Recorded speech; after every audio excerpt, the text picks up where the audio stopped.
ఈసారి సమయం ఈటెల రాజేందర్ గారు వస్తారని నేను చాలా ఆశిస్తున్నాను, రావాలని అనుకుంటున్నాను.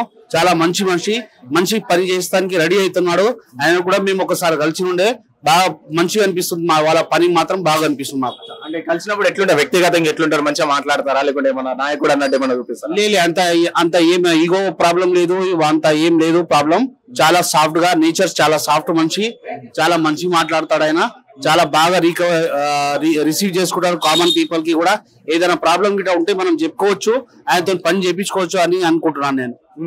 అయితే గతంలో చూసుకుంటే ఇదే మల్కాజ్గిరిలో రేవంత్ రెడ్డిని గెలిపించారు. సో నన్ను గెలిపించారు, సేమ్ నాలాగానే సునీతా మహేందర్ రెడ్డిని కూడా గెలిపిస్తారని చెప్పేసి కాంగ్రెస్ పార్టీ అలాగే రేవంత్ రెడ్డి కూడా అంటున్నారు. కాంగ్రెస్ పార్టీ ఏంటంటే ఇవాళ ఏ పార్టీ ఉంటే దాంట్లో జంప్ అవుతారు, అందరు వెళ్ళిపోతారు, గెలుస్తారు, ఓడుస్తారు, అది ఉన్నది కామన్. అది కానీ ఏంటంటే ఇప్పుడు కొత్తగా ఎవరికో తెలిసిన వాళ్ళకి సీట్ ఇచ్చేసి మల్కాజ్గిరిలో పిలిపిస్తే అది అయ్యే పని కాదు, పోయే పని కాదు.